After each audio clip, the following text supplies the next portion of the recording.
Defence research and development organisation പുതിയ യുദ്ധവിമാന escape system വിജയകരമായി പരീക്ഷിച്ചു. യുദ്ധവിമാനം അപകടത്തിൽപ്പെടുമ്പോൾ പൈലറ്റിനെ രക്ഷപ്പെടാനുള്ള സംവിധാനമാണ് പരീക്ഷിച്ചത്.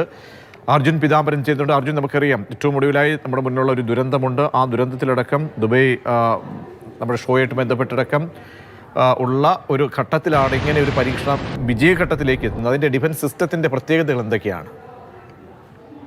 ഏറ്റവും പ്രധാനമായിട്ടും ഓരോ അപകടങ്ങളിൽ നിന്നും നമ്മൾ പാഠം പഠിക്കുന്നു, അതിൽ നിന്നും കൂടുതൽ കാര്യങ്ങൾ മനസ്സിലാക്കി കൂടുതൽ മികവാർന്ന സംവിധാനങ്ങൾ സൃഷ്ടിച്ചെടുക്കുന്നു എന്നുള്ള കാര്യമാണ് ഏറ്റവും പ്രധാനം. നിലവിൽ പരീക്ഷിച്ച് വിജയിച്ച ആ ഒരു ടെസ്റ്റിന്റെ പേര്, അത് ഫൈറ്റർ എയർക്രാഫ്റ്റ് എസ്കേപ്പ് സിസ്റ്റത്തിന്റെ തന്നെ high speed rocket SLED test എന്നാണ് പേര്. 800 കിലോമീറ്റർ വേഗതയിലാണ് ഈ ഒരു പരീക്ഷണം നടത്തിയിരിക്കുന്നത്. മാത്രമല്ല, ഈ യുദ്ധവിമാനങ്ങൾ അപകടത്തിൽപ്പെടുന്ന സമയത്ത് വളരെ പെട്ടെന്ന് തന്നെ ഇജക്ട് ചെയ്ത് പോകുന്നത്, സീറ്റിൽ നിന്ന് തുറന്ന് മുകളിലേക്ക് ഇജക്ട് ചെയ്ത് പോകുന്ന, വളരെ പെട്ടെന്ന് ആ പ്രക്രിയ പൂർത്തിയാക്കുന്ന ഒരു തരം ടെസ്റ്റിംഗ് ആണ്, ഒരു സിസ്റ്റമാണ് ഇപ്പോൾ പരീക്ഷിച്ച് അത് വിജയകരമായി തന്നെ പൂർത്തിയാക്കിയിരിക്കുന്നത്.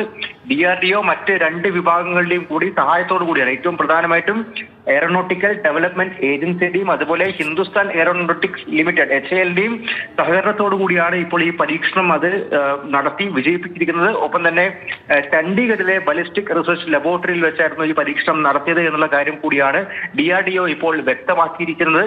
ഈ പരീക്ഷണം വിജയിപ്പിച്ചതിന് പിന്നാലെ തന്നെ പ്രതിരോധ മന്ത്രി രാജ്നാഥ് സിംഗ് DRDOയെ അഭിനന്ദിച്ച് അദ്ദേഹം എക്സിൽ കുറിക്കുകയും ചെയ്തിട്ടുണ്ട്. ഏറ്റവും പ്രധാനമായിട്ടും കനോപ്പി ഫെസിലേഷൻ അതുപോലെ തന്നെ ഈ ഇജക്ഷൻ സിസ്റ്റവും കുറച്ചുകൂടി മികവാർന്ന രീതിയിൽ പെട്ടെന്ന് ചെയ്ത് എടുക്കാൻ സാധിക്കുമെന്നും അതിലൂടെ അപകടത്തിൽപ്പെടുന്ന സമയത്ത് യുദ്ധവിമാനത്തിന്റെ പൈലറ്റിന്റെ ജീവൻ രക്ഷിക്കാൻ സാധിക്കുമെന്നുള്ള കാര്യം തന്നെയാണ് ഈ ടെസ്റ്റിന്റെ പ്രത്യേകതയും സാധ്യതയും.